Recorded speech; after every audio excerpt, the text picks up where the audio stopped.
Olá, amigos do Gente que Fala. A CNSP, Confederação Nacional dos Servidores Públicos, realizou nos dias 19 a 22 de setembro seu anual seminário.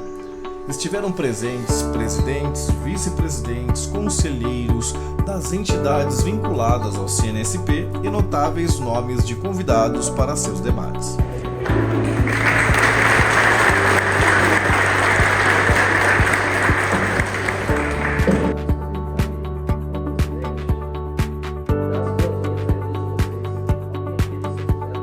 Educação digna. Nas últimas 4 décadas, o Brasil mudou muito. A história política recente do país é representativa dos desafios comuns de uma nova democracia. E isso se reflete diretamente na gestão dos servidores públicos brasileiros. Nós lutamos incessantemente não só pela ampliação dos direitos dos servidores, como também pela manutenção daqueles que foram conquistados pela Constituição. A todos, é com muita alegria que vamos iniciar os nossos trabalhos aqui na Confederação Nacional dos Servidores Públicos. Eu queria agradecer a presença dos nossos diretores, do nosso conselho, dos nossos vice-presidentes, de todas as nossas filiadas, dos amigos e amigas que estão aqui presentes. Para a Confederação é uma alegria iniciar os trabalhos efetivamente agora, a partir desse momento.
Sabe das dificuldades, das crises que a escola passa, que a educação passa no Brasil, no nosso estado aqui em São Paulo. Não é? Qual a opinião da senhora por uma possível solução dessa crise? Bem, a pergunta é bem ampla, né?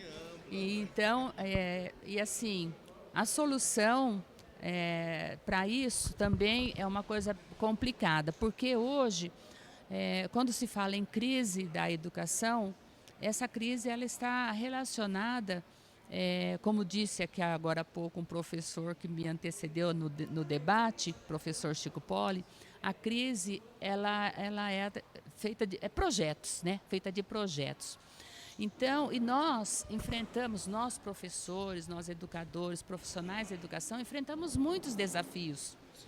Então, para aliviar essa crise, primeiramente, nós teríamos que ser coordenados, nosso trabalho teria que ser coordenado por um professor, por alguém que Uma mão na massa ali, né? Isso, um secretário, por exemplo, de educação, ele tem que ser professor, ele tem que ter passado pela escola, pela vivência do que é ser um educador, um professor, né? Não digo que ele tenha que ter dado aula 20, 30 anos, não, mas ele tem que ter uma formação didática, pedagógica, para ele entender quais são os desafios que os professores enfrentam. Então, por exemplo, para sanar essa crise, teríamos que ter mais incentivo, para incentivar os bons professores, teríamos que ter um bom salário. Salário digno para professor, né? Valorização, como você começou falando, né? Isso, a valorização do professor, e ela começa pelo salário. Depois, essa valorização também ela é continuada através de cursos de atualização. Capacitação, atualização, né? Teríamos que ter melhores condições de trabalho, não uma jornada tão estafante, como temos hoje, né, 40 horas semanais, e aí temos que trabalhar em casa, preparar a aula, tudo mais. 40 horas semanais é dentro da sala de aula, né? Sala de aula, é dentro da sala de aula e fora. Eu gosto de dizer que o professor trabalha antes, durante e depois, não é isso? Sempre, sempre, né? E ainda a sociedade fala assim, mas você está trabalhando, você trabalha onde? Eu sou professor. Quer dizer, eles não encaram a sua profissão de ser professor como um trabalho. Então começa a ir por aí também. Outra coisa, essa capacitação que eu falei que tem que ser contínua, e o professor ele tem que ser concursado. Por quê? Ele sendo concursado, ele vai ser o melhor dos melhores. Ele estudou para passar no concurso, ele se preparou, né? E não como está hoje na nossa rede em São Paulo, professores sendo designados e também demitidos porque falou um A mais aberto, porque o diretor não gostou. Então não é assim. Então isso é uma crise também na educação. Um colega nas palestras agora há pouco, não é? Ele disse da valorização do salário, ele disse ele fez questão de lembrar que antigamente a professora era o foco grande até de um relacionamento, como ele citou ali, não é? E o que você visualiza que isso caiu tanto, que houve essa perda desse valor tão grande que é a base para todas as demais profissões para a vida de um cidadão? Eu vejo isso. Bom, eu estudei na década de 60, né, me formei professora na década de 70, em 73, e realmente eu observava que as professoras, elas eram assim muito respeitadas, tanto pela sociedade, tanto pelos alunos, né, as famílias dos alunos que eram gratos, mas elas ganhavam muito bem. Elas eram valorizadas pelo trabalho que faziam, né, naquela época. E o que mudou? O que mudou de 1980 para cá? Houve uma desvalorização muito grande do trabalho do professor, da professora principalmente. Da professora. Você acredita, pegando esse link da resposta em relação à valorização, que a Lei de Diretrizes de Base de 96 contribuiu para esse tipo de desvalorização capacitativo, financeiro, interesse, enfim, ou contribuiu para uma melhora porque teve uma queda e pode ter sido um up aí? Não, eu acho que a Lei de Diretrizes e Bases da Educação, como você falou, ela foi sofrendo algumas mudanças, né? Mas para melhor, para melhor. O que eu noto no contexto geral é que não há vontade política de que a educação melhore. Não há um interesse político por parte da SEDUC, por parte dos governadores, de que o povo seja instruído, seja educado no sentido amplo da palavra. Certo. Bom, então para a gente concluir esse bate-papo, agradecendo já a tua participação aqui no Gente que Fala, qual é o recado, a dica que você deixa para aquele professor que está nos assistindo, para aquele pai de aluno que eventualmente até nem vai à escola, entender esse processo de modernização da educação, esse processo de tecnologia que agora é inserida na escola e às vezes transfere para uma máquina, um computador, essa situação e tira do professor o que ele só sabe fazer? A mensagem que eu deixo para os pais, principalmente, para a sociedade em geral, é que participem mais da vida escolar dos seus filhos, procurem participar das reuniões, né, de pais, de mestres, das reuniões de conselho quando chamam, façam parte do conselho de escola, questionem os trabalhos, procurem saber, porque hoje com eu acho que como é que a gente fala? A modernidade, ela é importante, ela é necessária, mas essa modernidade, ela precisa ter estrutura, vir com estrutura estrutura de base. Então, não adianta na escola dizer assim, olha, nós vamos trabalhar, não temos mais caderno nem livro escolar. Vamos trabalhar através das plataformas, né, de aplicativos na internet. Mas cadê a estrutura de base? Geralmente as escolas, eu falo isso com conhecimento porque eu tenho neto estudando em escola pública do estado de São Paulo.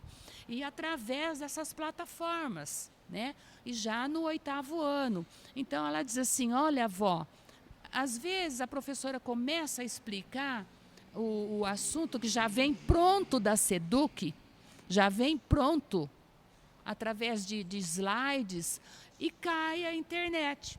E aí acabou a aula. E a gente tem que continuar em casa. Agora eu pergunto, será que todas as famílias conseguem pagar uma internet para que os seus filhos possam estudar? E tem computador? Nem todos têm, através do celular, o que já fica também muito difícil.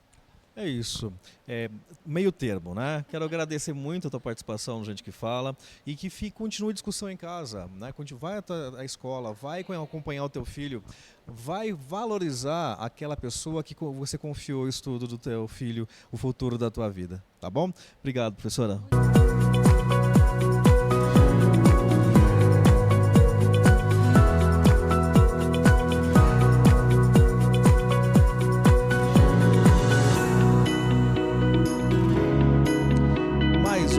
Convidada, mais uma grande palestrante, Luciene Pereira, num evento incrível e um tema polêmico. Olha aqui que ela falou, justiça para aposentados e pensionistas. Peguei até na programação, porque a gente sabe a importância que isso é para os aposentados, a melhora, o respeito, o reconhecimento e as dificuldades de se manter algumas promessas devido ao orçamento, não é? Exatamente, muito obrigada por essa oportunidade. É uma questão de direito e de justiça. Os aposentados contribuem por 35, 40 anos e depois que eles se aposentam, eles continuam a contribuir com alíquotas extorsivas que na União variam de 7,5% a 22%, de modo que a metade do salário dos aposentados e dos servidores ativos também são recolhidos aos cofres públicos. O que a gente luta é uma luta justa, porque a nossa previdência, o caráter é contributivo. Você contribui para, cumprindo as condições, você poder gozar aquele direito. É como um seguro. Ninguém paga o seguro depois que ele recebe a pólice, concorda? É a mesma lógica. Se a gente contribui anos a fio, é para que depois que você cumpra os requisitos, você poder usufruir aquele valor que você recolheu. Eu imagino que uma das perguntas comuns que os aposentados fazem, os pensionistas fazem é: por que eu tenho que pagar isso de novo, sendo que já paguei, como você mesmo citou? Então, uma resposta seria: dá para mudar isso de alguma forma? É polêmico de novo.